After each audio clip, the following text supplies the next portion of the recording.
ایک بہت بڑی غلطی جو انسان کبھی بھولے میں کبھی جانے میں کر جاتا ہے، لیکن یہ غلطی صرف یہ نہیں کہ انسان کے لیے خطرناک ہے، بلکہ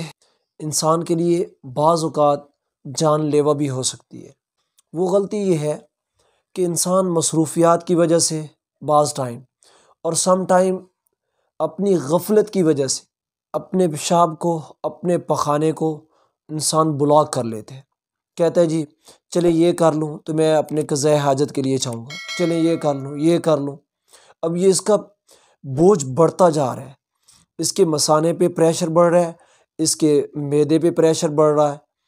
اور اسی طرح سم ٹائم ایک بندہ غفلت کا شکار ہے، کہتا ہے چلے جی کر لیتا ہوں، ہو جائے گا، کرتا ہوں۔ اب غافل ہے، لیکن کیا ہے، اس کی وجہ سے یہ اپنی باڈی پہ سٹریس دے رہا ہے، پریشر میں ڈال رہا ہے، معدے کو، مثانے کو، یہاں تک کہ یہ بہت ساری بیماریوں کا ذریعہ بن سکتا ہے انسان کے لیے،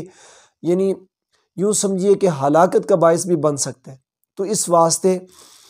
آداب نبوی میں سے بھی ہے کہ انسان کو جب قضائے حاجت ہو، فرسٹ آف آل اسے کرنا چاہیے، جا کر اپنا پیشاب پخانہ، اپنے معدے کو، اپنے مثانے کو خالی کرنا چاہیے۔ یہاں تک کہ اس سے بڑھ کر کیا ہو سکتا ہے، فرمایا کہ اگر کوئی آدمی نماز بھی پڑھ رہا ہے اور اسے پیشاب آیا ہوا ہے تو اسے چاہیے کہ پہلے قضائے حاجت کرے،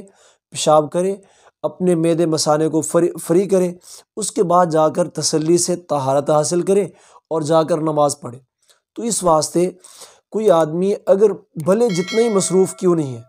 جان سے عزیز کیا ہو سکتا ہے، لہٰذا اپنی جان، اپنی صحت کا خیال کرنے کے لیے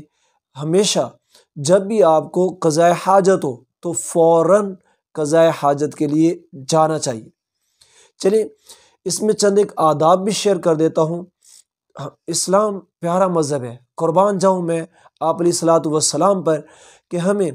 پیدائش سے لے کر مرتے دم تک کا ایک ایک ادب سکھایا ہے، اور قضائے حاجت کے طور طریقے بھی سکھائے ہیں اور انوکھے ہیں، آپ جانیے گا تو آپ کو اندازہ ہوگا۔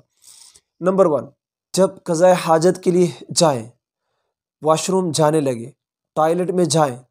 تو سر ڈھکا ہونا چاہیے، بایاں پاؤں پہلے داخل کریں، اور داخل ہونے سے پہلے بسم اللہ اللہم انی اعوذ بک من الخبث والخبائث، پھر بایاں پاؤں داخل کریں اور ٹوائلٹ میں چلے جائیں۔ بیت الخلاء سے نکلتے ہوئے پہلے دایاں پاؤں باہر نکالیں اور یہ دعا پڑھیں، غفرانک الحمد للہ الذی اذہب عنی الاذی وعافانی۔ اور یاد رکھیں، ہم ان چیزوں کو نظر انداز کر دیتے ہیں، معمولی سمجھتے ہیں، لیکن یاد رکھیں ان کی برکت سے میں ایک چیلنج کرتا ہوں کہ انسان کو کبھی کسی سائے کا، کوئی جنات کا اثر نہیں ہوگا جب یہ آدمی ان آداب کا، ان سنتوں کا اہتمام کرتا ہے۔ تو میں 100% ذمہ داری کے ساتھ کہتا ہوں کہ اس بندے کو کبھی جنات کا سایہ، کبھی شیطانی اثرات، کبھی اس پہ اثر انداز نہیں ہو سکتے۔ نمبر 4، اگر کھلے میدان کے اندر قضائے حاجت کے لیے جا رہے ہیں تو وہاں پہ اتنا دور جانا چاہیے کہ آدمی لوگوں کی نظروں سے اوجھل ہو جائے، چھپ جائے، کسی ایسی چیز کی اوڑھ لینی چاہیے کہ انسان کی شرمگاہ نہ کھلے اور آدمی ایسا تقاضا کرتے ہوئے کسی کو نظر نہ آئے۔